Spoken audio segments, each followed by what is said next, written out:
The name of this presentation is, well, we call it Shroud Encounter, but you'll see I have another name for it, which I'll mention in a minute. I am RUSS BREAULT from Atlanta, Georgia, home of Coca-Cola, Chick-fil-A, Delta Airlines, Home Depot, and of course, where 4 inches of snow can bring the entire city to a standstill. Now, this was quite embarrassing. This is back in 2015, I think. And we called it Snowmageddon. And it's, so in 2017, we were gonna get another snowstorm. And so this is the front page of the Atlanta Journal-Constitution, Are We Ready? And so I want you to read some of these subheads here. Up to 4 inches of snow expected in the Atlanta area. Residents advised to plan on being home for 3 days. 3 days for 4 inches of snow. Can you imagine if we had a foot of snow? We'd still be home. It's quite embarrassing. We can't handle snow at all, and it's and that's just one of the world's many mysteries. And here's another one right here: the Great Pyramid of Giza. I mean, people are still trying to figure out how that was built and who built it and when. And you know, if you Google it, you'll find all kinds of explanations: a lost race of giants, aliens from outer space. I mean, all kinds of things. And then Stonehenge, that seems to make its way to the news about once a month with some new theory on Stonehenge. And then, my goodness, who can understand crop circles? Are they all hoaxes, or is someone or something trying to communicate with us? I don't know. I don't know anything about these mysteries. But there is an intriguing mystery in Turin, or in Turin, Italy. So now you see the Italian side of the Alps here. Which is why it was the home of the 2006 Winter Olympics.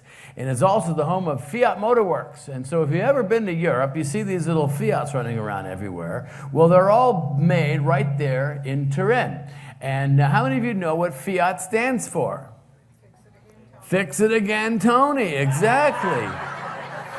You know, they used to say that Ford stood for found on road dead, but not anymore. Ford has come up. But you know, they did a survey of the top 30 leading car manufacturers in the world, and Fiat was ranked number 30. So it must still be fix it again, Tony. Now in this city is also this cathedral. It's called the Cathedral of St. John the Baptist. It was finished in 1697. To be a permanent home for a mysterious cloth. And on this cloth is a mysterious image. And for hundreds of years, people had been making pilgrimages to Turin to get a glimpse of this cloth, believing that this cloth is the actual burial shroud that wrapped Jesus when he was in the tomb some 2,000 years ago. And here we are, living in the 21st century. We live in a skeptical age. We live in a scientific age. And we scratch our heads and we say, really? Is that even possible? Is that even remotely possible that the burial shroud of Jesus could still exist and sitting in a medium-sized church in northern Italy right now? Well, that's what we're going to explore.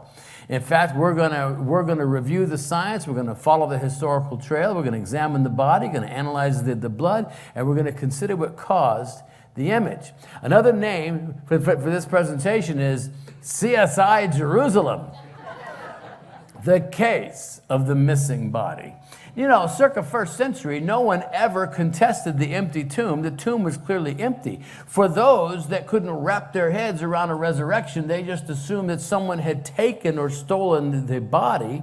Then a couple hundred years later, during the Gnostic era, they came up with a new theory that Jesus somehow survived the ordeal. He didn't die at all, and hooked up with Mary Magdalene and moved to the south of France. Well, all we know is that the tomb was empty. Now, what if the scriptures are right? What if Jesus really did rise again from the dead on the 3rd day? Then does this cloth provide clues as to what happened to the body? So it really is the case of the missing body. Now, if you were to see the shroud on display, of course we have 2 replicas on either side of the screen here, but if you were to see it in Turin, you would see it on display horizontally, and you can go about every 10 years now, it seems to be put on display. If you look at the center of the cloth and look to your left, you'll see the front image of a man. And if you look to the center of the cloth and look to your right, you see the back image of a man.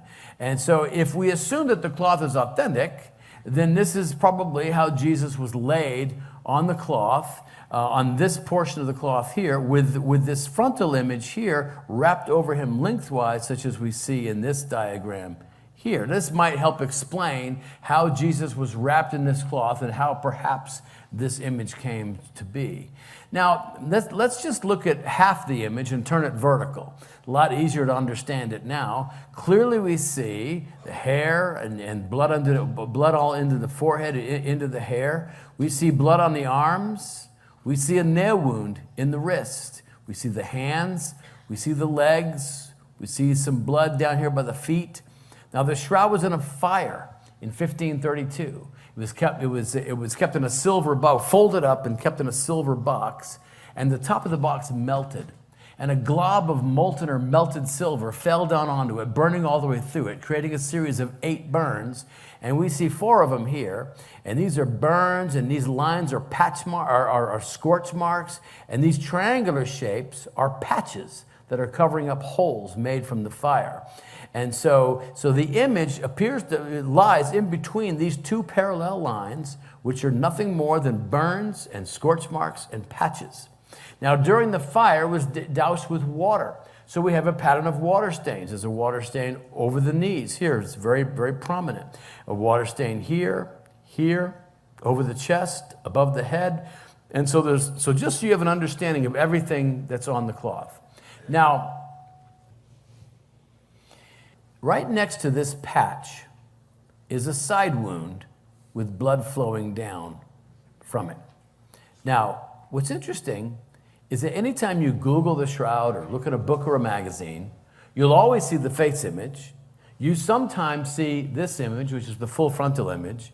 What you almost never see is the fact that this is a front and back image of about a 5'10" to 6 foot, around in that range, apparently crucified man, scrapes and blood flows all around the back of the head from an apparent crown of thorns, whip marks, scourge marks going from the base of the neck all the way down to the ankles, over 120 scourge marks to be counted on the body.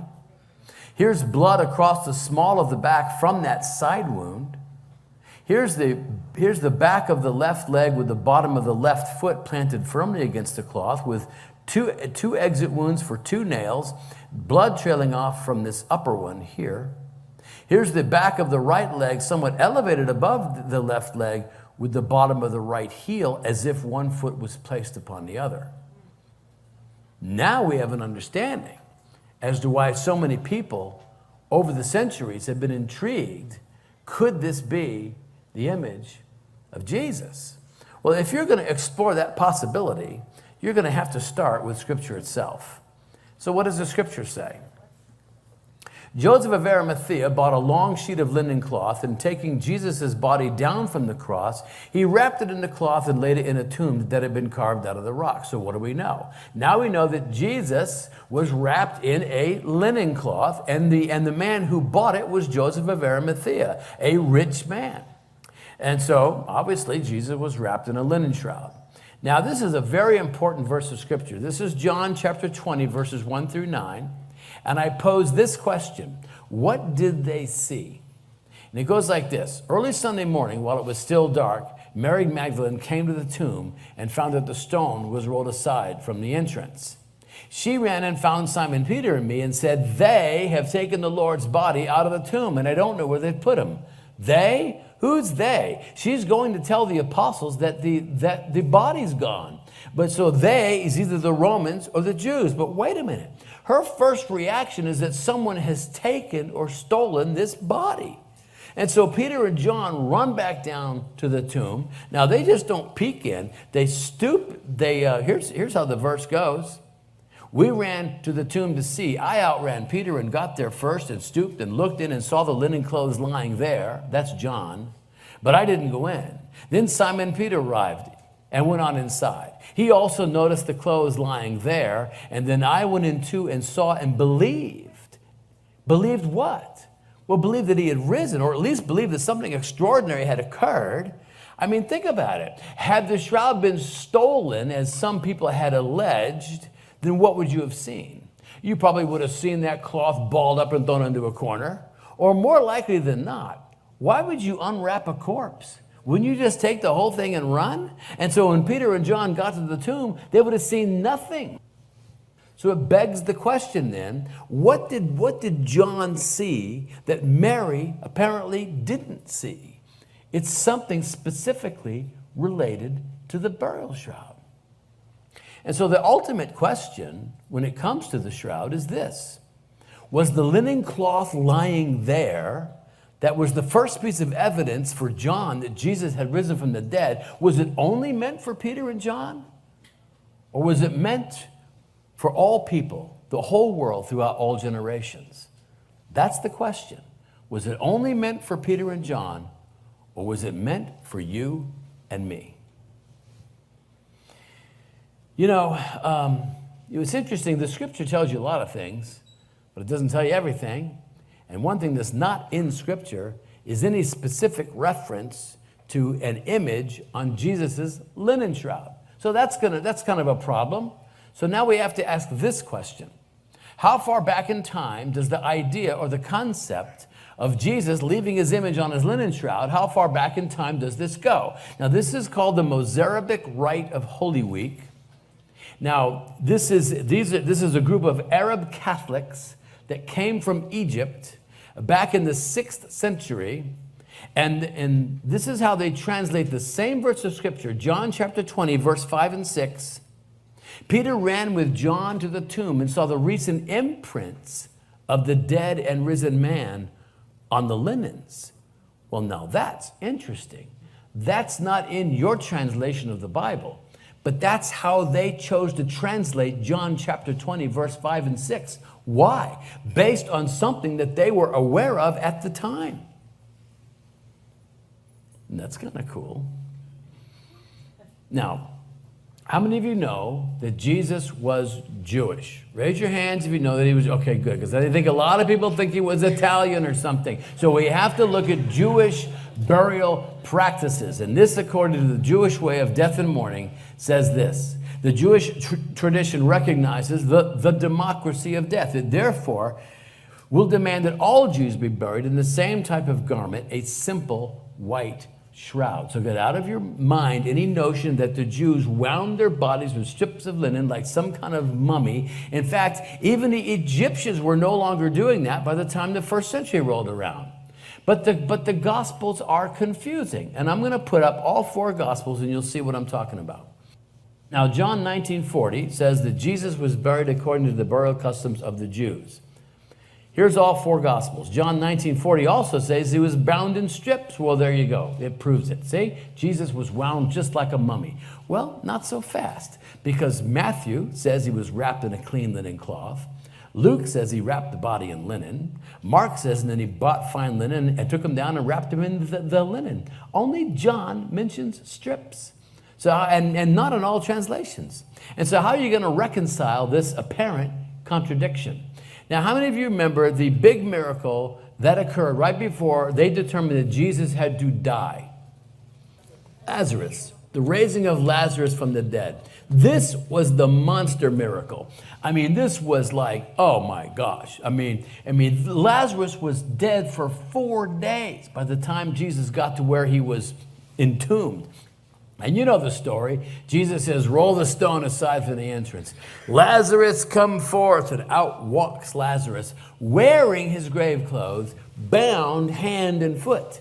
The logical synthesis is you do have strips of linen binding the wrists, binding the ankles, binding the chin, and then a single linen shroud wrapping the body itself.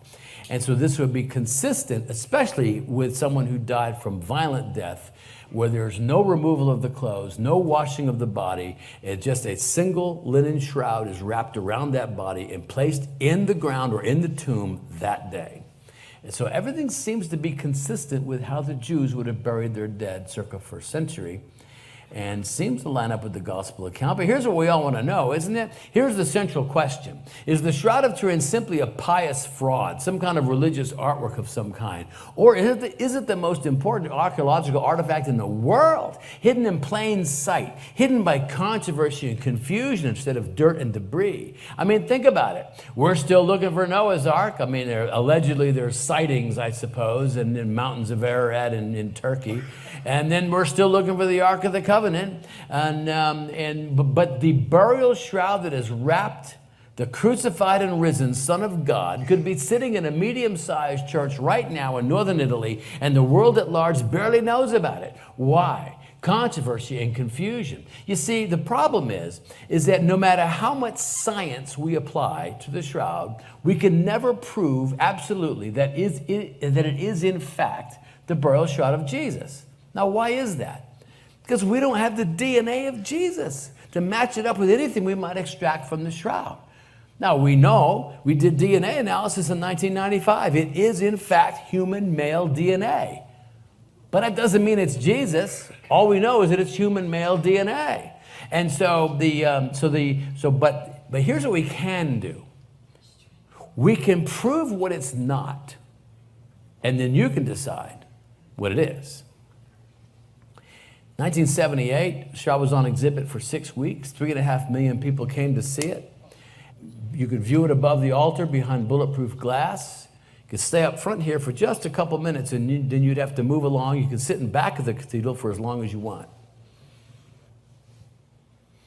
It was at the end of the 1978 exhibition of the shroud that a team of 33 American scientists had permission to study it. They arrived there with over 70 crates of gear weighing over 10 tons. It's called the Shroud of Turin Research Project, or STURP as an acronym. Now, the cathedral is attached to the royal palace because the king of Italy made his dwelling in Turin. And at that time, this shroud was owned by the king. And there were several rooms in the palace that were set up as examination rooms. And so you're looking at one of those rooms here. And when they brought over, here's all the scientists gathered around in kind of a planning session, and this steel table was brought there built to the specifications of the shroud so they could attach the cloth to this table. So now the shroud was on exhibit for 6 weeks. Now they have brought it back into one of these rooms inside the palace, and they're laying it out onto this table. It'll be attached by magnets. So all these white bars along the top, those are all magnets, and the magnets along the side. And of course, it's laid out into a quadrant where you have letters down the vertical axis and numbers across the horizontal axis, so they know everything that they're doing at every section of the shroud. They performed photomicroscopy. Hundreds and hundreds of photographs were taken right up, very close up of the fabric at different levels of magnification. You'll see some of those in just a minute. Low energy X-radiography, it detects trace inorganic elements, anything metallic or anything like that. Infrared thermograph imaging, it will detect anything that might be the result of heat. Reflectance spectroscopy, it will detect any organic compounds. And so they performed a myriad of tests. Some of the other tests performed were scanning photography from infrared to ultraviolet, X-ray fluorescence spectrometry, particle analysis, blood analysis, and microchemical analysis. What's your takeaway? They collected a lot of data in those 5 days, continuously, round the clock, 120 hours. Now, the shroud poses a very intriguing either-or proposition, and that's this. Either the Shroud of Turin is, in fact, the burial shroud of Jesus, or it's not. And if it's not, well then, what is it? If it's not authentic, well then it must be the work of human effort. It must be the work of an artist some way, somehow. And so this is your either-or proposition. There's no middle ground here. It either is authentic or it's not. And if it's not, who did it? How was it done? And so, when you think about it, how hard can it be to figure out whether something's the work of an artist or not? All this gear, 5 days, hands-on, 120 hours round the clock, and you can't figure out whether this is the work of an artist? I mean, all you should need is a magnifying glass. Yep, there's the paint, let's go. But, you know, apparently, it's not that easy. Because here's Tom DeMahala, nuclear physicist. He says, we all thought we'd find it was a forgery and we'd be packing our bags in a half an hour. And of course, how many years? We're 40 years after this and still haven't figured it out. John Heller was one of the blood chemists. He went on to write this book. He says, I was convinced it was a forgery, but now there's no question in my mind that there was a scourged, crucified man in the shroud. He was a professed agnostic. And then Barry Schwartz, the documenting photographer for the shroud, he's Jewish. He says, we can't figure out how this image came to be, but the person that we see here fits only one person known to history.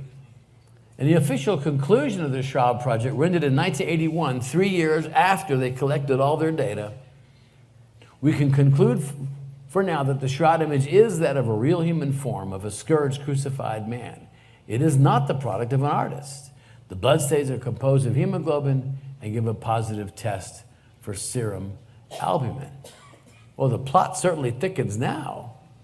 And so if you were going to start your own research project on the shroud, I would suggest you start here with the cloth as an ancient textile. Now remember, we mentioned how the shroud was purchased by Joseph of Arimathea. Well, let me just show you something here. Now, you had the 8 burns, and after the fire, the shroud itself was severely weakened. And as a result, they had to attach it to another cloth just so it wouldn't tear apart. And that is called a backing cloth. So here we see this backing cloth, a very plain 1-to-1 pattern weave. Notice how much brighter it is than the shroud itself up here. This backing cloth is 500 years old.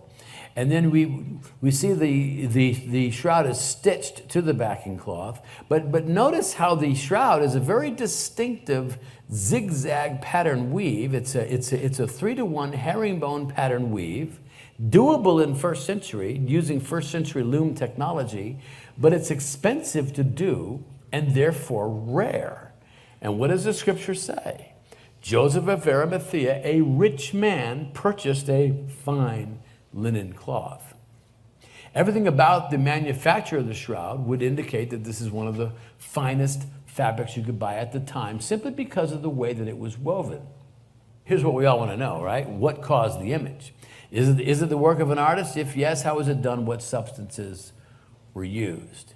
If you look underneath the shroud, you'll notice several things. You'll notice the burns, which burn all the way through it. You'll notice the water stains, which soak all the way through it. You'll notice the blood stains, which soak all the way through it. But the one thing you will not see on the other side of the cloth is the image of the man. The image of the man is a purely superficial phenomenon affecting only the top 1 to 2 microfibers. And I'm going to bear in mind, each thread is made up of about 200 microfibers. So this cloth resides on about 1% of a single thread. So in other words, the image appears on the inside surface of the cloth facing the body. It does not penetrate through to the other side. So now let's look at some interesting photography here. Now this is called transmitted light photography. Now this is the last test they did in Turin prior to having to pack up their bags and leave. That steel table that they brought over there was designed to break apart in individual 1-foot panels, so the shroud would remain attached to the frame. But even though you could take off several panels, allowing you to transmit light through the shroud. So they put a big light in back of the shroud. And you can see the light right here, kind of in back of the head. Now, on your left is the shroud as it appears in standard reflected light photography. We clearly see the image. Here it is. We see it, you see it, we all see it. Now, in reflected light, in transmitted light, however, what do we see? We see blood on the arms. We see a nail wound in the wrist. We see blood here. We see the side wound. We see the water stain over the knees. We see some blood down by the feet. We see some horizontal banding from the way that the shroud was manufactured. Where's the image? The image itself disappears in transmitted light. Now, why is that? Because this is a confirmation that one of the most important conclusions of the Shroud Project is that there is no visible trace of any kind of paint, ink, dye, pigmentation, stain. There are no artistic substances on the cloth to account for the image. If there were, you would see them just the same way you see the blood on the arms, or the wound in the side, or the water stain over the knees. But you don't. And all this does is visually confirm what we already know from all the other tests. So now let's look at some photomicroscopy. Now this is magnified 32 times, looks like bricks in a wall. What you're looking at is an area where they had a thumbtack. This is rust left from an old tack. Can you believe that? Someone actually hung up the shroud with a thumbtack. You know, so I have good authority that this person has been excommunicated. Now, right over here on your right is a charred area. Here's a burned thread here, and right next to it is a thread that's untouched. And then you go to, on your left is a blood image area from the lower back. Clearly the blood is soaking through and clinging to all the threads and the fibers. On your right is the image area from the tip of the nose, one of the darkest parts of the shroud image, and you can hardly tell that anything is even there. In fact, you have to magnify several hundred times magnification to begin to see anything, and we'll do that in just a minute. Now, it's interesting that the shroud has the opposite phenomena of art. So in other words, the closer you get to the shroud, the less detail you see. Now, this is not true with these photographic replicas because they're photographs printed on cotton canvas or printed on something. But with the shroud itself, you know how superficial it is. If you get closer than 6 feet, it disappears. You can't see it. You have to stand back from it in order to see it. Now, however, the closer you get to a painting, the more detail you see. Now, this is a British portrait artist. His name is Tyshawn Schoenberg. He gave me permission to use these images. And so we're going to go close up on this portrait here.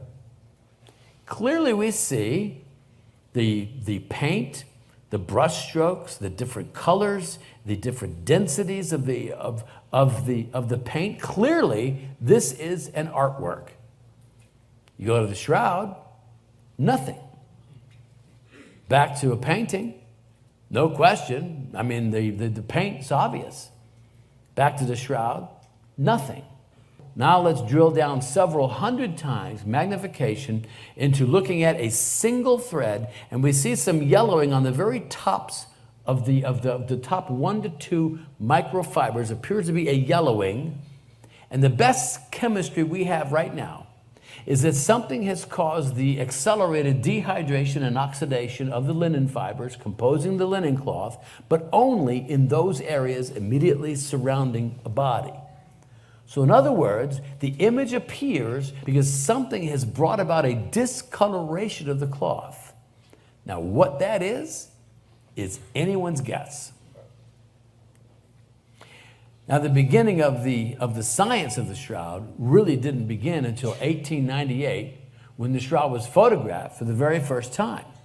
And the image on your left is the image as it appears on the cloth itself, and the image on your right is the image as it appears in a photographic negative. And now there's a transformation that takes place here that should not logically take place. Now, I know we're firmly in the digital age, and I mentioned this morning, but I mean, how many of you, does anyone remember taking pictures with film? Okay, you had a 35 millimeter camera, right? And you take the canister down to wherever, and you get your pictures back. And in back of the photographs is a sleeve of negatives, right? You hold the negatives up to the light. You say, "Who is that?" You have to develop it to see what's on that negative. And so, why then does the image look so much clearer in the photo negative? Is that the only explanation is that the image that's on the cloth itself on your left must be a negative image to start with. Therefore, what shows up in a photo negative must be a positive image. Now, that's kind of weird. And then when you look at the photo negative image in the full body image, I mean, that looks like an X-ray. It's phenomenal how much more detail is apparent in the photo negative. Now, this is at the Brooks Institute in California. It's a photographic school. They were commissioned to do all the photography for the Shroud project. And so here they have a mock-up of the Shroud here, and they have a volunteer here. And they have them wrapped up here in the cloth, and what they're trying to determine here is what parts of the body would be in direct contact with the cloth, what parts of the body would be separated perhaps by 1 millimeter up to 4 centimeters, and the image is still there, except lighter. So in other words, the closer to the body, the darker the image, the farther from the body, the lighter the image. In other words, it seems to contain distance information. And so you can see from this diagram, he probably wasn't flat like this perfectly, but you can get the idea that there were certain parts of the cloth that would not have been in direct contact with the body, and yet the image is still there, except lighter. Now, this was kind of discovered way back in 1976 using an analog computer called a VP8 image analyzer, and it just did one thing, and it did it very well, and it simply assigned elevation based on lights and darks. So in other words, the darker the image, the higher the elevation, the lighter the image, the lower the elevation. And so they scanned a picture of the Shroud, and it kind of zooms off this view screen in 3-dimensional contour. Yet if you were to scan just a standard reflected light photograph, there would be no dimensionality. In fact, it would be distorted. But you go back to the Shroud, and it just kind of zooms off there, and we see these are actually contusions and bruises on the face that are protruding here. And so, I explained all this already. So now the best rendition of this 3D nature of the Shroud image was captured in the History Channel documentary called The Real Face of Jesus. Came out in 2010. And it was the work of a 3D animator, Ray Downing. And this is what he's able to extract using state-of-the-art technology from a flat surface, a 3-dimensional image with no distortion. That's the key, without any kind of distortion, because the information for this image is somehow, some way embedded in the Shroud. And he's a very skilled artist, and this is his rendition of what he thinks Jesus would have looked like based on the Shroud. And you know the best thing about this? He looks Jewish.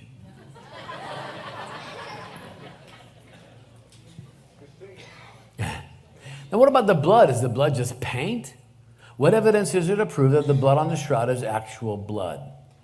Well, in fact, the blood stains test positive for 13 different blood components, including bile, bilirubin, serum albumin, hemoglobin, and others. Bilirubin's interesting. Bilirubin is an enzyme that is released into the bloodstream during conditions of severe stress. I think crucifixion might qualify. So it's very intriguing on the blood chemistry. In fact, here's the total pattern of blood chemistry offered by Dr. Alan Adler, another one of the blood chemists who looked at the Shroud. Says this: the blood marks seen on the Shroud are consistent with a contact transfer to the cloth of blood clot exudates that would have resulted from major wounds inflicted on a man who died upright as a result of crucifixion. Now, why upright? Because all of the blood stains show the evidence of gravity, where this man was in a vertical stance when these wounds occurred, whether we're talking about the crown of thorns and the blood coming down the head, or the side wound, or the blood coming down the arms from this position here, kind of oozing down the arm, pooling at the elbow and dropping down, whether we're talking the side wound, whether we're talking the scourge marks all across the back, everything shows the evidence of gravity. So let's summarize everything we know about the Shroud. It's superficial, penetrates only the top 2 microfibers. There's no directionality, such as with brush strokes. There's no outline to the image. There's no cementing of the fibers as with paint. It's uniform in intensity, top to bottom, front to back. You think you need a piece of technology to do that.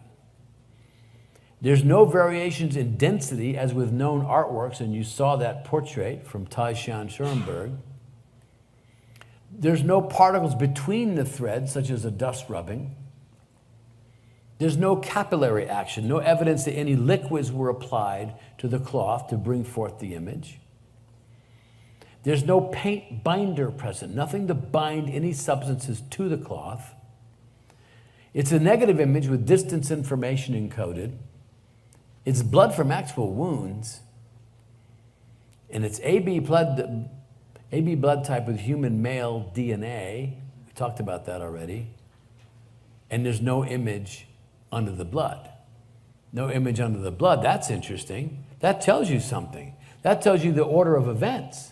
If there's no image under the blood, then that means the blood was on the cloth first, followed by the image. So when did the image get there? I don't know. Maybe 3 days later. All we know is that it was later. The blood was first, followed by the image, which makes sense if it's authentic, right? Good Friday followed by Easter Sunday, but it makes no sense if it's the work of an artist.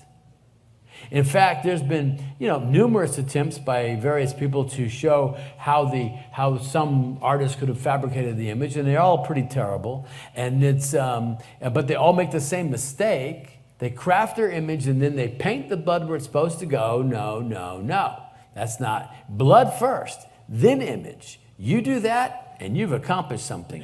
Now, when you see this frontal image on your left, dorsal image on your right, whether or not the shroud is authentic, this is astounding. Now that you know all the specific attributes of the cloth and the blood and the image, it's phenomenal. So, is it just an artwork? Who's the artist?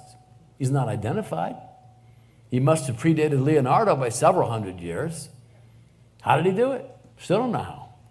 Apparently, there's nothing else to his credit, and we can't replicate it even today. So now let's look at the historical material for about 1 minute, and we're going to come back to this. Legend and folklore talks about a mysterious cloth of Jesus with an image of Jesus arriving in Edessa, which would be about 400 miles north of Jerusalem in Syria, and it was circa 1st century. And this cloth remains there until 944 when it is taken to Constantinople.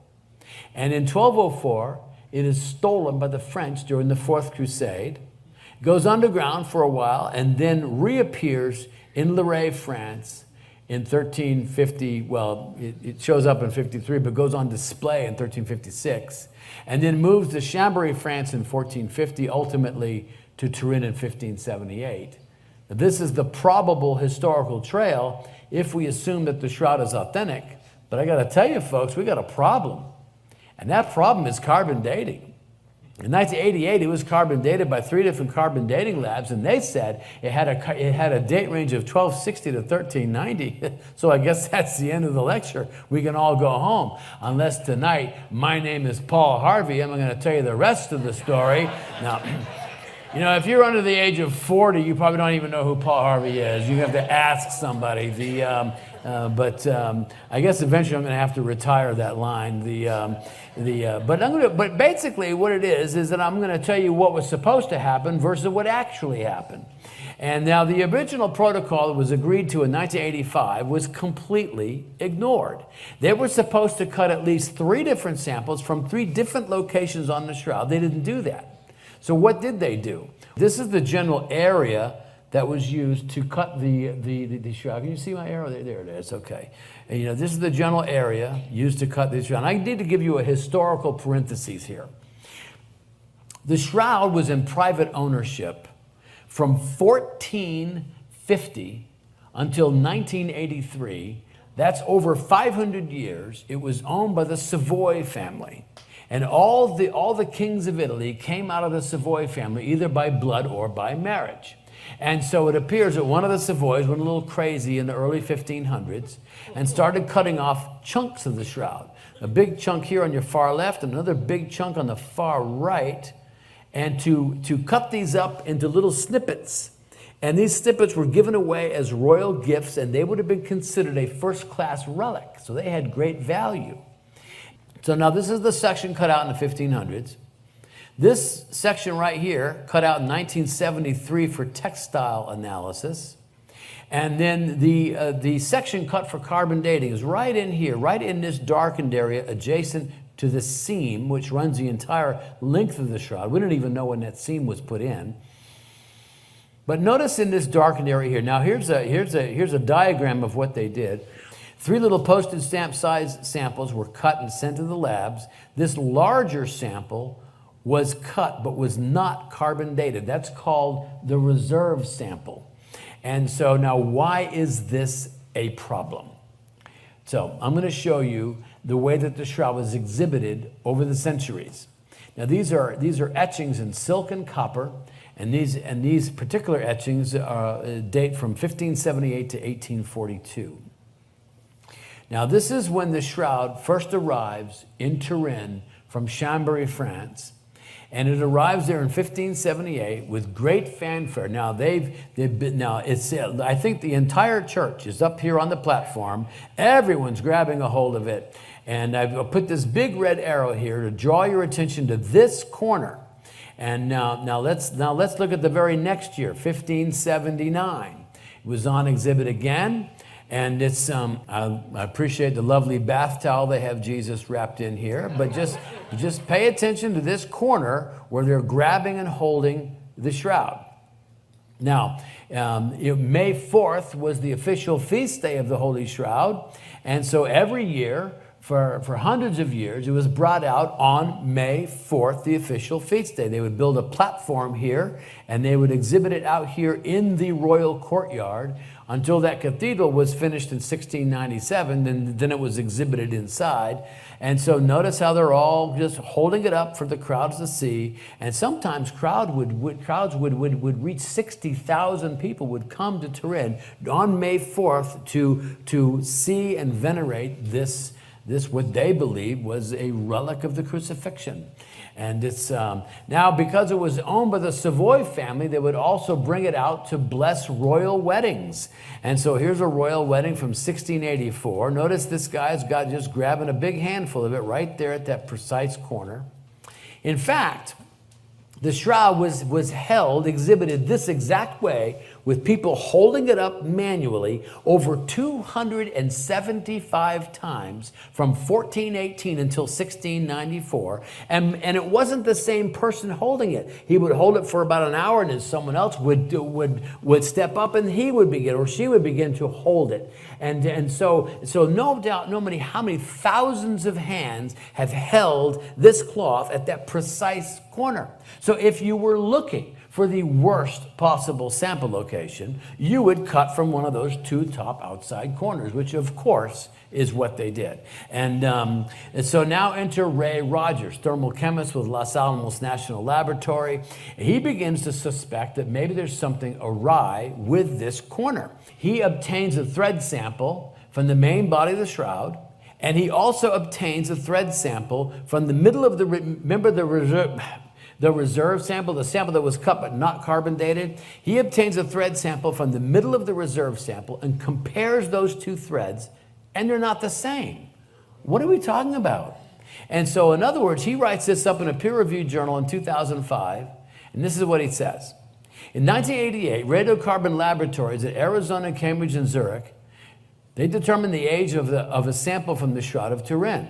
They reported that the date of the cloth production lay in between 1260 and 1390 with 95% confidence. This came as a surprise in view of the technology used to produce the cloth, because it's hand-spun, hand-woven, means it's very old, and its chemical composition and the lack of vanillin in its lignin. The results prompted questions about the validity of the sample.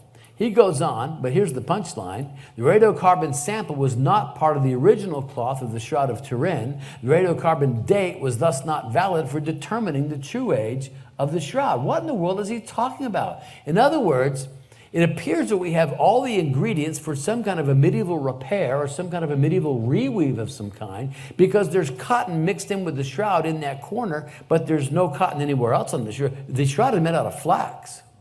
And it's...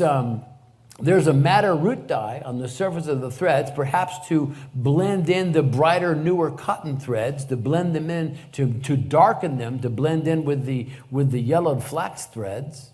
There's a clear splice where the cotton and the flax threads were connected to each other, and there's a presence of starch to stiffen the thread to effect some kind of repair. So now, we don't even know what we dated. Now, 2017, Tristan Casabianca, he's a French researcher. In 1989, it was dated in 88, and the results were published by Nature, which is a British journal, in 1989. Now, not all the results of the carbon dating were published in Nature. Now, that's because they weren't given all the results by the Oxford Museum. Now, you had the 3 labs that were overseen by the Oxford Museum, who overseed all of the testing, and Oxford Museum who gave the data to Nature to publish, okay? So why didn't they release all of the data? And we presume it was so they could achieve their coveted 95% confidence. And so numerous requests over the years have been made for the Oxford Museum to release all of the data. And they were denied time after time after time, until Tristan Casabianca filed a Freedom of Information Act request, and the British Museum finally had to release all the data. Now, it's interesting, this was published in 2019 in Archaeometry. When you assess all the new data and add it, when you take the data that was conveniently excluded and include it into the total sample, there's up to 190-year difference in between the laboratories. Now, they say, well, there should be some variation because they're not using the exact same equipment. Okay, fine. But why is there up to 161-year difference within the same lab, testing the same sample, using the same technology? It suggests that something is screwed up here. Now, the industry standard is that when you're using multiple labs, that there has to be at least a 60% agreement between those labs. Yet when you add in the data that was conveniently excluded, that agreement drops to only 28.4%. That suggests something. That suggests something that maybe we have a bad sample. Now, in the final line of his archaeometry paper, he says, it is not possible to affirm that the 1988 carbon dating offers conclusive evidence, quote unquote, that the calendar age is accurate and representative of the whole cloth. He goes on in another interview, he says that the secular media called carbon dating a triumph of science over religion. Instead, it was a failure of the scientific process because they didn't follow the protocol. Had they taken 3 samples from 3 different locations, we wouldn't even be talking about carbon dating right now. Now, what's interesting is that the samples have a gradient. The median age for Oxford, which is this sample down here, is kind of, this goes, you see this, how this sample goes from the bottom to the top? And it's kind of going further into the shroud. So Oxford has a median age of 1200. Zurich has a median age of 1270. Arizona has a median age of 1310, and they're both going in this direction. It goes Oxford, Zurich, then Arizona. That's interesting. That suggests that is that showing that there's an introduction of new material, or maybe something? People also postulate that the cloth was subjected to some kind of a neutron event. Maybe that's the cause of this, but something is definitely messed up with this sample. Now, now some researchers in Italy in 2013, they began looking at other ways of dating the cloth. And so they began collecting samples of other pieces of linen of a known age. In other words, from today, 1,000 years old, 2,000 years old, all the way back to 5,000 years old. They have about a dozen different samples of linen. And they apply chemical and mechanical analysis to determine the amount of decay resident in those other linen samples, and then compare the amount of deterioration in samples from the shroud, and they assign a comparative date range of 280 BC to 220 AD. Well, that's first century, right? Smack in the middle. So now who's right and who's wrong? And then lastly, if you were paying attention to the news, just last month, they announced the results of what's called wide-angle X-ray scattering, and they were analyzing deterioration in fibers from the shroud, and the best sample of any fabric or linen that they had that correlated with what they see on the shroud is from Masada, first century. So now we have to look again a little more at the historical trail.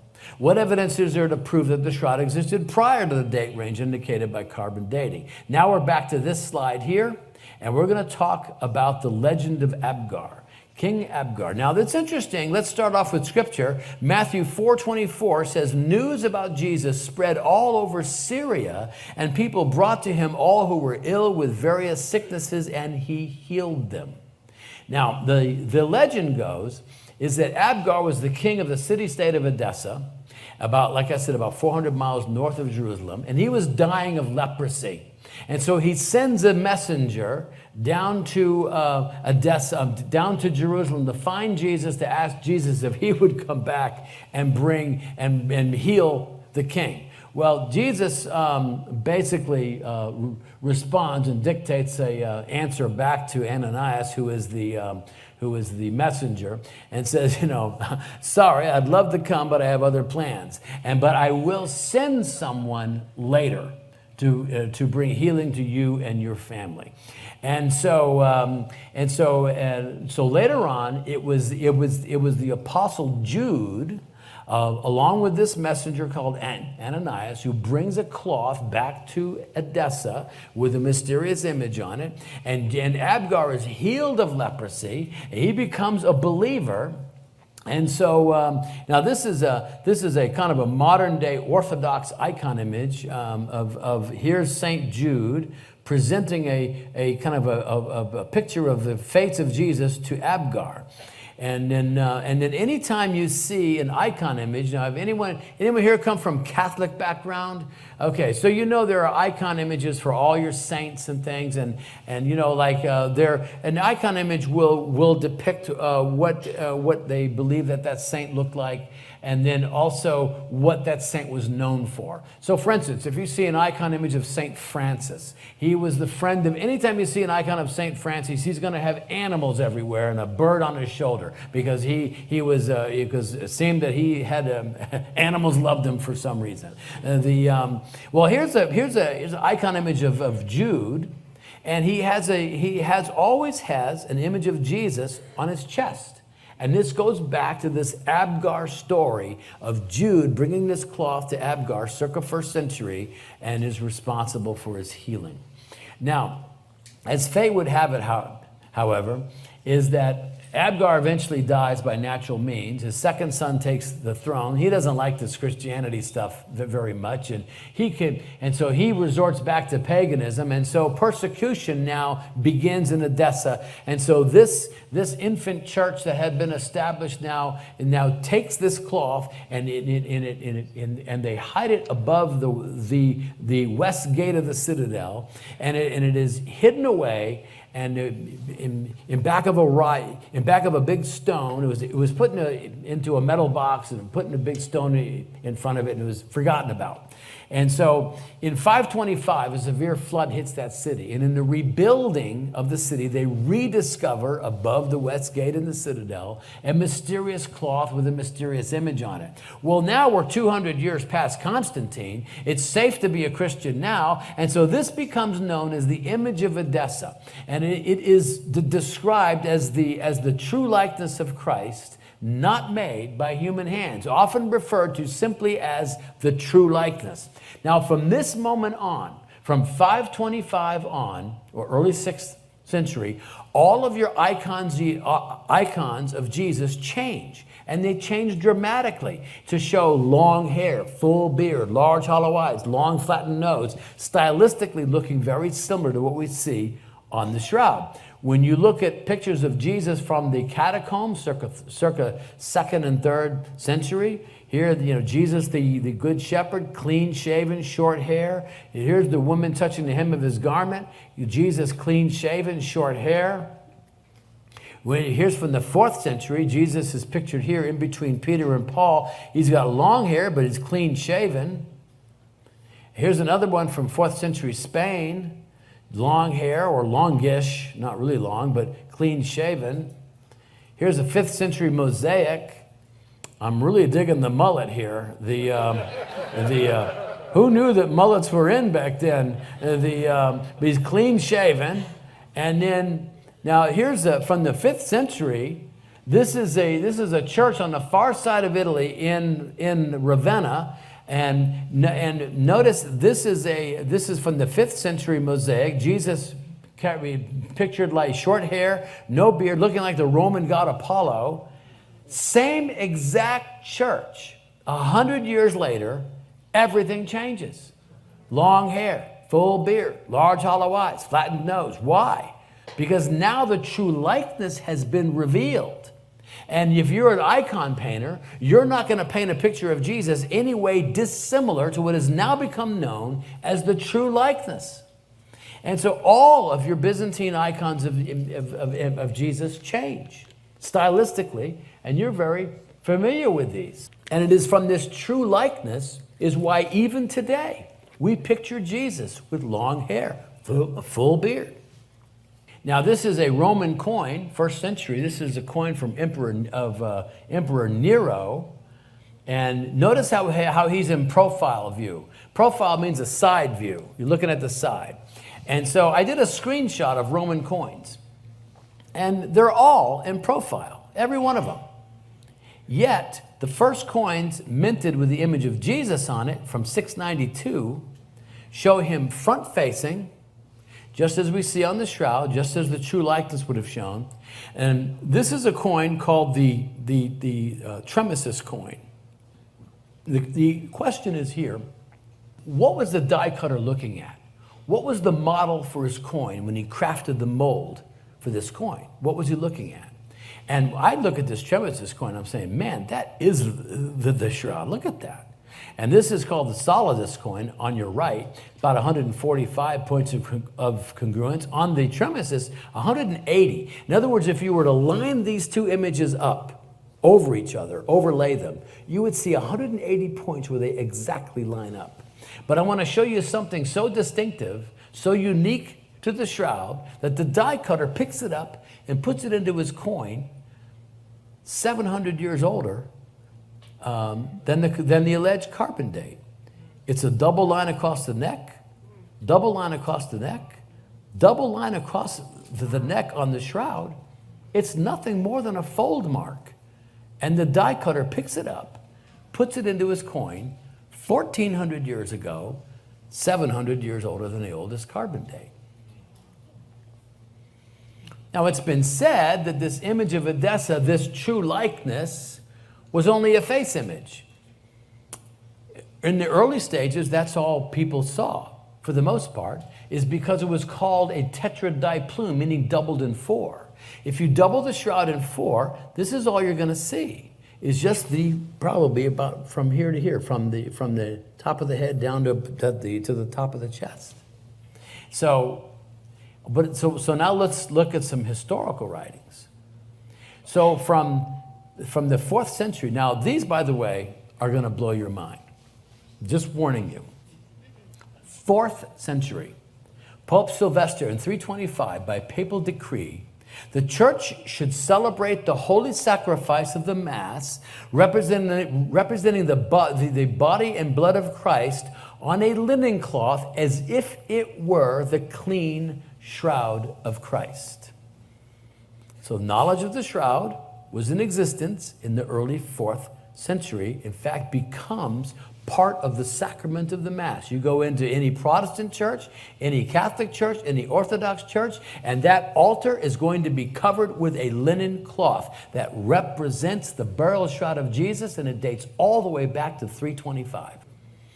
5th century, Bishop Theodore of Mopsuestia of Antioch, he developed a catechism with instructions before the celebration of the Mass. Now, he was a big guy. He was a very prominent theologian. He was the Bishop of Antioch. He says that we may think of him on the altar as if he were placed in the sepulchre after having received the passion. This is why the deacons, 2 deacons, who spread the linens on the altar represent the figure or the image on the linen cloths at the burial. From the 5th century, he's referencing the image that is evident on the linen shroud. And you've already know this one, the Mozarabic Rite of Holy Week from the 6th century. Peter ran with John to the tomb and saw the recent imprints of the dead and risen man on the linens. There was obviously knowledge of the shroud in existence in the early centuries and became instrumental in the development of the Mass or the Holy Sacrament of Communion. From the 8th century, King Abgar received a cloth on which one can see not only a face, but the whole body. So now we know we're not talking about just a face image. 8th century again. This is Pope Stephen III. Christ spread out his entire body on a linen cloth that was white as snow. On this cloth, marvelous as it is to see, the glorious image of the Lord's face and the length of his entire and most noble body has been divinely transferred. Not just the face image, but the whole body image. And these are references from the 6th to the 10th centuries. The divinely wrought image which the hands of men did not form. The city of Edessa, in which there was preserved a blood-stained image of the Lord, not made by hands. Now, why do you think they're saying which the hands of men did not form, not made by human hands? This is a direct reference to the 2nd commandment that says, thou shalt not make any graven image. And so they're saying, oh, we did not do this. We don't know who did it, but we did not do this. And so that's what they're saying. 10th century, a moist secretion without pigment or painter's art.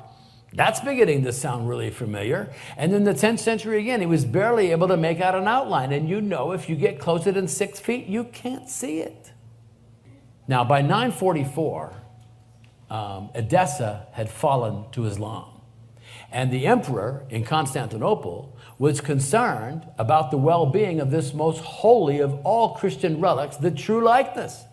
And so he sends the entire Byzantine imperial army, marches them down to Edessa, 600 miles, and they surround the city, but they're not looking for a fight. They bring with them 200 prisoners of war, bags of silver to offer as an exchange, a trade.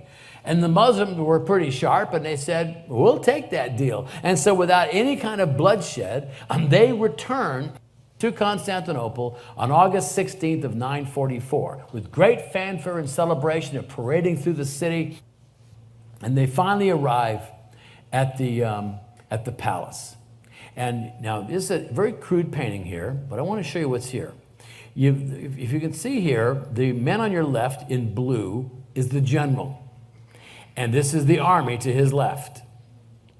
To his over here is the emperor, just in black.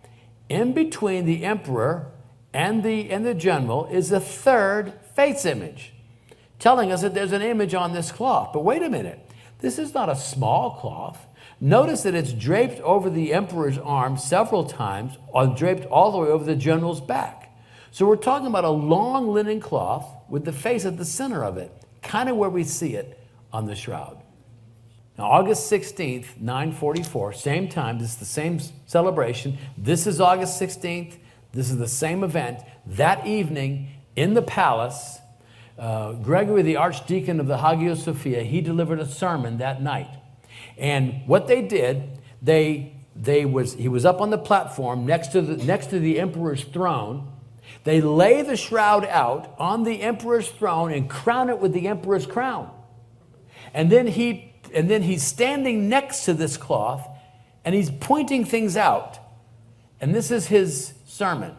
The splendor has been impressed uniquely by the drops of agony sweat sprinkled from the face. These are truly the beauties that produce the coloring of Christ's imprint, which has been embellished further by the drops of blood sprinkled from his own side. Blood and water there, he's pointing to this, the side wound with blood and water flowing down from it. Sweat and image here. He's not talking about paint. He's talking sweat and image. And so he is referencing the side wound, which we know today is not blood and water, but the separation of blood and blood serum that appears like water. Seems to me we have a full body image here. 11th century, a response from Jesus to King Abgar's request for him to come to Edessa to heal the king. This is kind of another rendition of that story. It says this, "But if you wish to see my face in the flesh, behold, I send you a linen," not a piece of wood, a linen, "on which you will discover not only the features of my face, but a divinely copied configuration of my entire body." Constantinople, by the year 1200, Constantinople had become the richest city on the face of the planet. And here's a reference from there. "In this place, the naked Lord rises again, and the burial linen can prove it." Jesus on the shroud is naked. Now, you saw where he's dressed in bath towels and boxer shorts, but he is naked on the shroud, and that's exactly what they're referencing here. Now, the beginning of the Fourth Crusade occurred in 1204.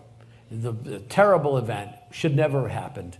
But at any rate, the Crusaders made their way down to Constantinople, and the citizens of Constantinople allowed some of the Crusaders into the city to wander around. That was a big mistake. And so one of them was a chronicler, was a kind of a historian. And this is what he records. "In Saint Mary of Blackernye, within which was the shroud wherein our Lord was wrapped." Now, Blackernye was a section or an area of Constantinople. "And on every Friday, that shroud did raise itself upright, so that the form of our Lord could be clearly seen. And none knows, neither Greek nor meaning French, what became of the shroud when the city was taken." So Robert de Clary is observing something that's happening on Friday in that church that involves the shroud. Now, we believe that they had developed a kind of a contraption, if you will, a device whereby using a pulley system, they would raise the shroud up at different levels, 4 different levels over the course of the day. 6 a.m., raise it up just maybe a foot or two, representing Jesus as a baby. And then at 9 a.m., the second watch of the day, raise it up a little higher, Jesus as a boy. At 12 noon, third watch of the day, raise it up a little further, Jesus as an adolescent. At 3 o'clock in the afternoon, they raised it all the way up. Jesus, the crucified Lord, which was the same hour in which Jesus gave up his spirit on the cross, 3 in the afternoon. This was what was happening in this church on Friday. And then it disappears during the Fourth Crusade. It was one of hundreds of relics stolen during this 3-day onslaught where the Crusaders went into the city with complete abandon and stole everything of value. And so, as you can imagine, a letter of protest was written the very next year to Pope Innocent III, and it says this: "In April of last year, a crusading army, having falsely set out to liberate the Holy Land, instead laid waste the city of Constantine. During the sack, troops of Venice and France looted even the holy sanctuaries. The Venetians partitioned or stole the treasures of gold, silver, and ivory, while the French did the same with the relics of the saints, and most sacred of all, the linen in which our Lord Jesus Christ was wrapped after his death and before the resurrection." This cloth was in Constantinople and was stolen during the Fourth Crusade in 1204. Now, this is no small point. It's because 1204 is already older than the oldest carbon date of 1260, and it didn't just get there, it had been there since 944. But let's get cynical. Okay, clearly there is a cloth in Constantinople that purports to be the burial shroud of Jesus, that bears an image. It's a bloodstained image. It's a full body image. Clearly, this is true from all of the historical writings and the iconic type of depictions. Now, however, when it is stolen in 1204, it disappears. There's no record of it for about 120 years. And then, now there's a reason for that, is because there was an edict of excommunication placed on any crusader who did not return relics stolen from Constantinople. What's the chance? I mean, there's no chance at all that anyone's going to return anything. And so all these things go underground, including the shroud. And then it kind of reappears in 1356 in Loire, France. 150 years later, it's probably safe to exhibit the shroud now. And but the problem is that it poses this question. How do we know that the shroud stolen in Constantinople in 1204 is the same cloth that's in Turin, Italy right now? Maybe it's just a copy. How do you know? And so, now I wouldn't set that up unless I could do something with that. So now remember the big burns that occurred in 1532, right? All these big gaping holes and patches and everything. Well, there's another set of burns on the cloth. There's this L-shaped pattern of burns here and here. Now, this is the past pope, and he's holding a censer. You know what a censer is? A censer has hot burning coals in the bottom of it. They put incense on top of those coals, and it burns the incense, and the incense and the smoke wafts up and represents, anybody know? Prayers of the saints, exactly. And so we believe that the bishop or the cardinal in Constantinople, that the cloth was folded up on the altar, and he was going around the altar with a censer. Maybe had a little too much communion wine, and the censer hit the altar, and hot coals fell onto the cloth, burning all the way through it. And here we see the composite. So it kind of starts here, goes here, ends here, your top right. So here's a copy of the shroud made in 1516. Now, this is before the big fire. So we don't see the big burns, but we do see very prominently painted on here this L-shaped pattern of burns that we see on the shroud. So it tells us that these are two separate burn incidents. Now, we don't know when they occurred, but this is called the Hungarian Prayer Manuscript.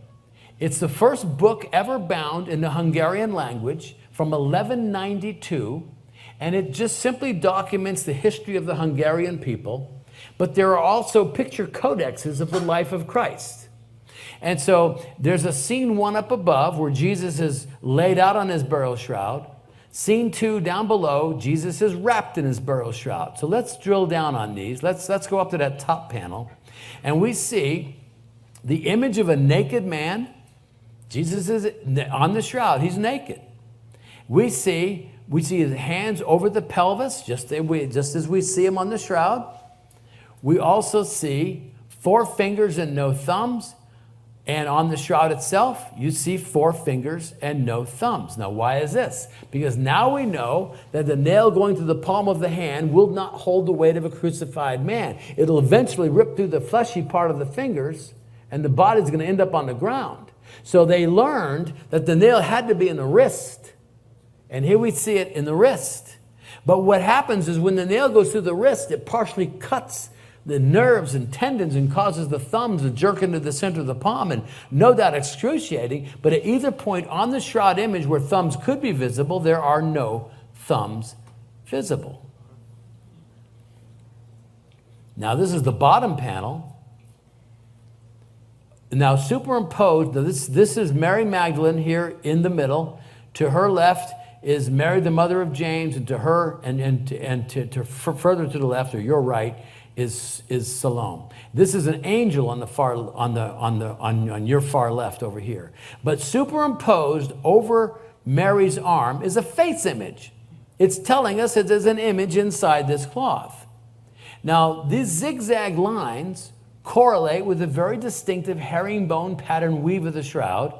And notice also the L-shaped pattern of burnt. I'm going to drill down on this so you'll have a good view of it in just a second. But one thing that is really remarkable to me is this. This is a long, narrow, rectangular cloth wrapping the body lengthwise, exactly as we see on the Shroud of Turin. Now you got to think about this. I mean, there's got to be a dozen ways to wrap a corpse in a linen. You could be wrapped in a linen. You could buy a linen cloth right now from Amazon, $300, comes with straps and all, and you know what it measures? 6 by 9. That kind of makes sense. But the shroud is very distinctive. It's 3.5 feet wide and 14 feet long. That's very unusual. And yet that's exactly what is being represented here in the Hungarian Prey manuscript. Let's drill down a little bit further. Clearly we see the L-shaped pattern of burns here, and the zigzag lines correlate with the herringbone pattern weave of the shroud. The artist who painted this picture codex that was inserted into this Hungarian Prey manuscript was an eyewitness to the shroud, some in Constantinople, sometime between 1160 and 1170. That's 100 years older than the oldest carbon date, and like I said, it didn't just get there, it had been there for hundreds of years. So I can tell you with absolute certainty that the cloth that is in Turin, Italy right now is the same exact cloth that was stolen during the Fourth Crusade, and that absolutely blows completely out of the water any notion that the carbon date is in any way accurate. So put it together. The historical references, the influence of ancient icon images, Hungarian Prey manuscript, all point to one conclusion, that the shroud dates to at least the 6th century, and in my view, probably all the way to 1st with the legend of Abgar. Well, is there anything else to corroborate this historical trail? Well, thank you for asking, because there is a whole pattern of pollen on the shroud, and pollen from plants, and you can determine where the shroud has been over the centuries just by analyzing the pollen. And so Dr. Avinoam Danin, he was the professor of botany at the Hebrew University. He's written 7 books on the flowers of the Holy Land, and it's in his 8th and final book before he passed away a couple years ago. It's called Botany of the Shroud. And this is what he says. Using my database of more than 90,000 plant locations, the place that best fits the assemblage of the plant species whose images and often pollen grains have been identified on the shroud is 10 to 20 kilometers east and west of Jerusalem. That's pretty specific. Now, I want you to do something for me. I want you to put your hands on the side of your head like this. Go ahead. Now, this is for your own safety, because this is going to blow your mind. I'm just telling you. Okay. They scanned the entire shroud with X-radiography, and they detected particles of limestone all over the shroud. Now, they're not just there, but they're very specific. They're called travertine or aragonite limestone, which is the same exact limestone that's common to the hills and tombs around Jerusalem. Now, they also found particles of calcite. Now, calcite is the common ingredient in road dirt. It's an oxidized form of limestone, and they found this calcite on 3 locations: on the feet, on the knees, and on the nose. And which kind of makes sense if Jesus fell under the weight of the cross and had no way to break his fall. And so researchers went back to Jerusalem in 1986. They took several different soil samples. They were trying to match up, to see what sample would have the same chemical signature as the calcite removed from the shroud. And that sample that they did find a match was from the Damascus Gate, right there in Jerusalem. And I'm saying, man, that's like ground zero. And so, but let's get cynical. Thousands of people were crucified. How do you know it's Jesus? It could be the shroud of anybody. Well, as I said before, we don't have the DNA of Jesus to make a match, but I think it would be instructive, at least, to compare the gospel account with the shroud and see how well they line up. And so certainly the most distinctive feature of the crucifixion of Jesus has to be the crown of thorns. It was a singular mockery for the man who claimed to be king of the Jews. Not everyone received the crown of thorns as a routine of crucifixion. And so this, we've actually put in the color red here everywhere where blood exists on the shroud. There's blood all over, all into the hair, into the face, into the beard. And there's scrapes and blood flows all around the back of the head. This is a black and white photograph that enhances the blood.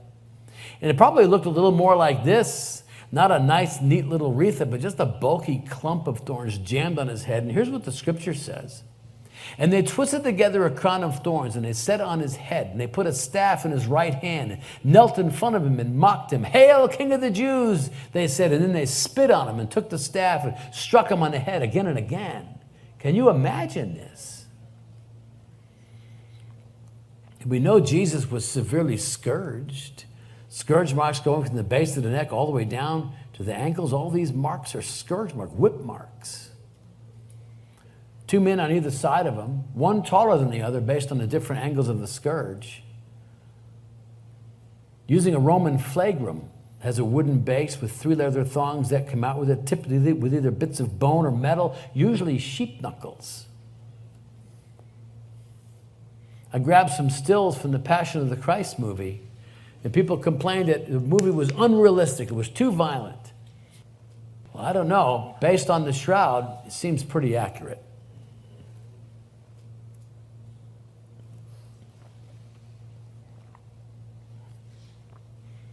The uniqueness of Christ's crucifixion is that he was both scourged and crucified. Usually, you were scourged and released as a form of punishment. That happened to Paul at least 5 times that we know of. Or you were crucified for execution. Rarely would you be scourged and crucified because the Romans wanted you to stay alive as long as possible on the cross.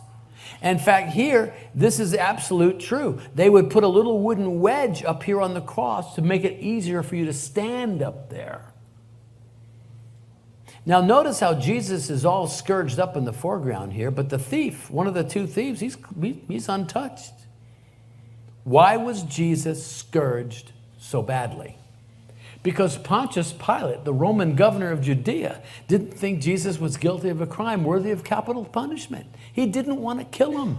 And the first thing he did was send him to King Herod, and Herod sent him back. And then he tried to trade Barabbas, and that didn't work. And so finally he had him scourged to within an inch of his life, thinking that when this bloodied hulk of a man came walking back into the courtyard, that maybe they'd say, okay, that's enough, you don't have to kill him. But that's not what happened, is it? So in spite of being brutally scourged, he was still crucified. We see the nail wounds in the wrists. We talked about that already. Nail wounds in the feet, 2 exit wounds, clearly an exit wound here, a second exit wound here, we believe. The legs aren't broken. What does that mean? Let's read the scripture. Because the Jews did not want the bodies left on the crosses during the Sabbath, they asked Pilate to have the legs broken and the bodies taken down. The soldiers therefore came and broke the legs of the first man who had been crucified with Jesus, and then those of the other. But when they came to Jesus and found that he was already dead, they did not break his legs. These things happened so that the scripture would be fulfilled. Not one of his bones will be broken. And the legs of the man on the Shroud of Turin are not broken. Well, why would they break the legs anyways? Why would they do that? Well, because you see, remember that little wooden wedge put on so they could stand up, and so you could release the pressure from your chest. It was an up and down motion in order to breathe normally. And so they come by and shatter the bones under the knees using a mallet weighing about 15 pounds, can't stand on broken legs, die, just hang there and die from asphyxia, the inability to breathe, and hypovolemic shock from severe dehydration. And so they'd be taken down after about 10 minutes and then thrown, almost always thrown into a common grave. Rarely was someone crucified be given an individual burial. Then the scripture goes on though and says, instead of what? Instead of breaking his legs, one of the soldiers pierced Jesus' side with a spear, bringing a sudden flow of blood and water. And here's the side wound here, this elliptical shaped wound. Here's blood flowing down from the wound. These clear areas in this blood stain have been proven to be the separation of blood and blood serum. Serum is clear and may appear like water. And but this is also proof that this wound here occurred after death. It's post-mortem blood flow, because you're only going to get the separation of blood and blood serum if the blood is no longer circulating. And that's consistent with how Jesus received the wound after death. And here's blood across the small of the back from that side wound, also showing the clear separation of blood and blood serum. Everything about the wounds correlate completely and perfectly with the gospel account. But here's an enormous anomaly right here, is that you have a man who's clearly crucified, clearly died a criminal's death, and yet he's wrapped in a rich man's shroud? This doesn't happen.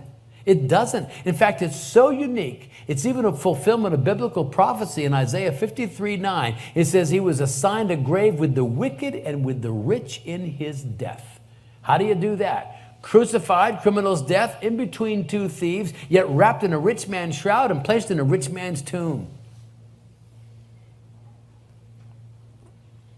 Now, this is an Egyptian burial tunic.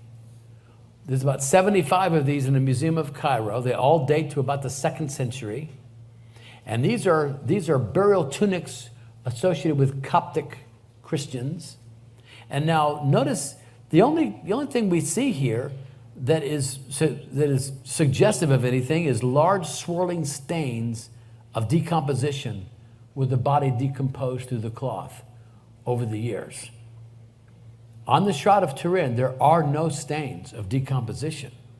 So if there was a body in the cloth, it wasn't in there for very long. So what caused the image? Work of an artist? I'd like to meet him. Custom crucifixion. Someone deliberately crucified someone during the Middle Ages to emulate or replicate what happened to Jesus. Maybe.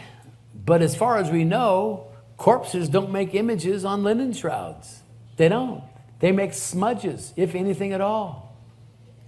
What about resurrection then? Because after all, if this is the burial shroud of Jesus, then we know that something pretty spectacular happened on the 3rd day. Maybe we should look at that. So if you ask the question of what happened in the tomb, there were no eyewitnesses to what happened to Jesus. You know why? Because there was a big stone put in front of the entrance. No one saw it, right? And so if you're gonna ask the question of what happened to Jesus in the tomb, you're gonna have to look at other verses of Scripture to give you a clue.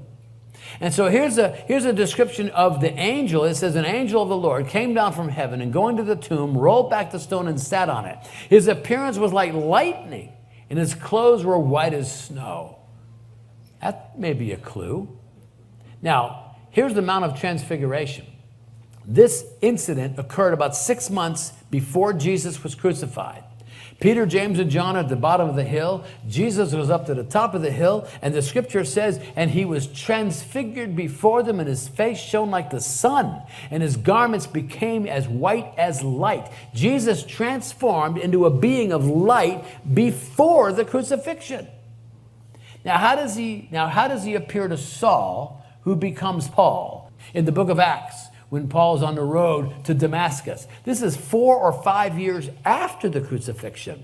Suddenly a light from heaven flashed around him, and he fell to the ground and heard a voice saying to him, Saul, Saul, why are you persecuting me? And he said, who are you, Lord? And he said, I'm Jesus. And Saul got up from the ground, and though his eyes were open, he could see nothing. So Saul, who becomes Paul, is blinded for 3 days. after this event. So just do a straight Bible study. Forget the shroud for a minute. Just answer this question. What happened to Jesus the very split second his soul came zooming back into that lifeless body? I think you'd have to assume that there was an explosion of light and then gone. I mean, that's what I believe. Now, researchers with the ENEA, this is the European Agency for New Technologies, published in a peer-reviewed journal in 2011. They've been experimenting with high-power industrial lasers.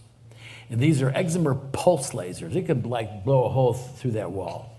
And they determined that a 40 nanosecond burst on a UV laser against a controlled sample of linen achieves the very same depth and coloration as we see on the shroud. 40 nanoseconds? A nanosecond's a billionth of a second. 40 nanoseconds isn't much more. We're talking about, you can't snap your fingers that fast. I mean, so this almost instantaneous burst of a UV laser against this linen cloth achieves the same depth, 1 to 2 microns in depth. Remember how superficial it is?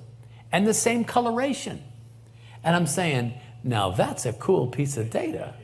Now, because the best explanation for what happened to Jesus in the tomb comes from the Apostle Paul, who writes in 1 Corinthians 15. And he says this, listen, I tell you a mystery. We will not all sleep, but we will all be changed. How? In a flash, in the twinkling of an eye, at the last trumpet.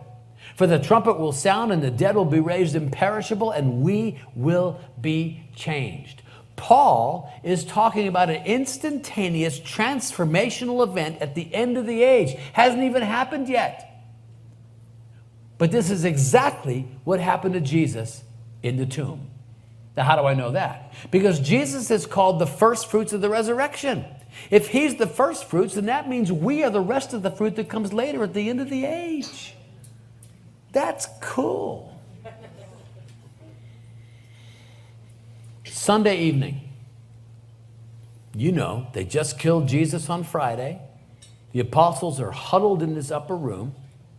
They're freaked out. It says on the evening of the first day of the week, when the disciples were together with the doors locked for fear, Jesus came and stood among them and said, peace be with you. Now, the first thing they did was to come up to him and touch him, make sure that he was not an apparition or a ghost. Yeah, he's fully physical. And then it says that he broke bread with them. And then he talks about the kingdom, probably for hours. And then Jesus leaves the same way he came. Now, later that night, maybe the following day, we're really not sure, Thomas, he wasn't there. Thomas, he decides to come back. And can you imagine how the chemistry in that room had changed? Everyone must have come up to Thomas and say, Thomas, it's true. He was here. He is alive. We touched him. We broke bread. He talked about the kingdom. It was amazing. Where were you? And Thomas says, folds his arms and says, no, I won't believe. I can't. Not until I thrust my hand into his side and placed my fingers into his nail wounds. Those are his words. A week later, Jesus appears again in the upper room. And the first person Jesus speaks to is Thomas. He says, Thomas, come here. And you can imagine Thomas falling at Jesus' feet. And Jesus says, Thomas, thrust your hand into my side. Place your fingers into my nail wounds and be not faithless but believe. And at this point, Thomas, forever known as Doubting Thomas, now makes the strongest profession of faith in the entire New Testament. He says, my Lord and my God. But he couldn't do it, wouldn't do it, was unable to do it until he was face to face with the resurrected Christ for himself. Now, this is Caravaggio's famous Doubting Thomas, which is in, I think it's in Munich. And I really have a hard time thinking that Thomas took Jesus up on the offer. I'm not getting there. I kind of don't think so. But we've readapted it for the shroud. And this is why we believe the shroud exists. For the doubting Thomases of the world. And, as I've said many times, We can't prove it absolutely, but if you're looking for anything better, good luck. And so, I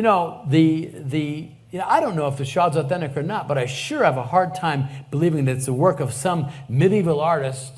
It's just nonsense.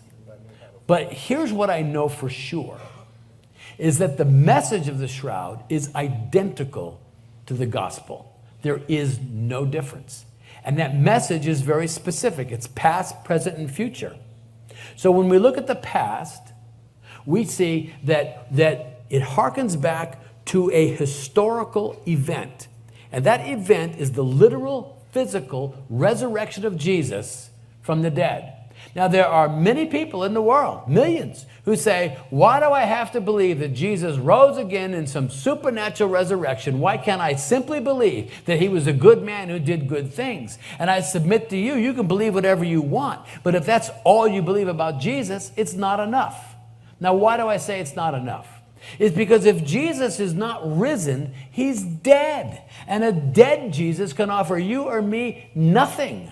Only a Jesus who is risen from the dead, only a Jesus who has defeated the power of death, only that Jesus has the right, the ability, and the authority to offer you or me anything beyond this life. So you have to start with the resurrection as a settled historical event.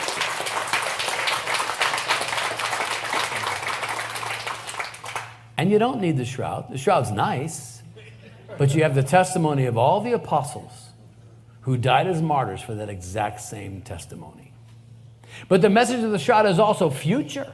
It speaks to a future event. Behold, I show you a mystery. Will not all sleep? Will all be changed in the twinkling of an eye? What?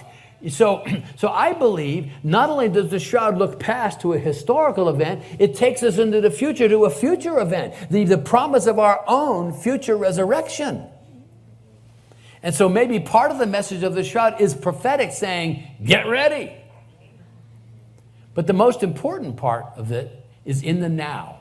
In the present, we see on the cloth the price that was paid. Now that's an important phrase. The price that was paid. Now, there are 4 words that are commonly used to describe what the shroud is. It's called a relic. It's called an artifact. It's called a mystery. It's called a symbol. And I submit these words are fine, but they really don't tell you very much. And I got to thinking, there has to be another concept. There has to be something else. And so I searched the scriptures for all the words that would describe what Jesus accomplished for us on the cross. And there are 4 of them. We have been bought. Here's the verse. You are not your own. You were bought at a price. Did you know that? The second word, purchased.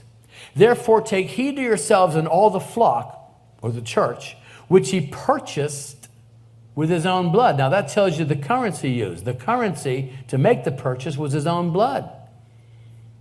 And here's the third word, redeemed, which means to buy or pay off or clear by payment, knowing that you were not redeemed with corruptible things like silver or gold, but with the precious blood of Christ. Another reference to the payment that was made, the blood of Christ. And then the fourth word is ransom. This is the word Jesus used, which means to redeem from captivity or bondage by paying a demanded price. For even the Son of Man did not come to be served, but to serve and to give his life as a ransom for many. Put them all together. Bought, purchased, redeemed, ransomed. What are these words? These are all words of transaction. A transaction has occurred. A payment has been made on our behalf. I got to thinking, when you go to a store and you purchase anything, you're making a transaction. And when you give the money to the cashier, what does he or she always give you in return? A receipt. Exactly. And what is a receipt? It's a record of the transaction. It's a proof of purchase. What's on the receipt? The price that was paid, right? So when Peter and John ran to the tomb and saw the linen cloth lying there, what did they see? They saw the receipt. They saw the record of the transaction. And when they opened it up, what did they see? They saw the price that was paid. Not only is the shroud a receipt, It's an itemized receipt documenting everything that was paid. Crown of thorns, wound in the side, scourging all over the body, nail wounds in the wrist and the feet, bruises on the face, abrasions on the knees and on the shoulders. Everything that was paid to purchase our salvation is on the receipt. So what does it mean? It means this. We have been purchased, we belong to Christ, and we have a receipt stamped in blood that says paid in full.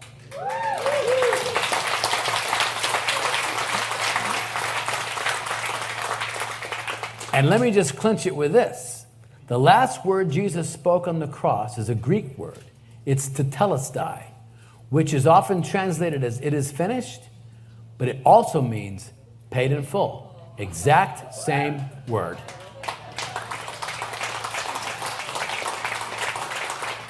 And this is exactly why the word gospel means good news.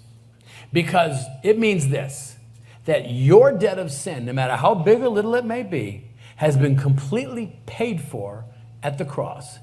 And through the cross, there's nothing that keeps you out of heaven because it's all been paid for. So thank you very much for coming. If you come from a different church or a different location and you want to have me come there, then there's my website, ShroudEncounter.com.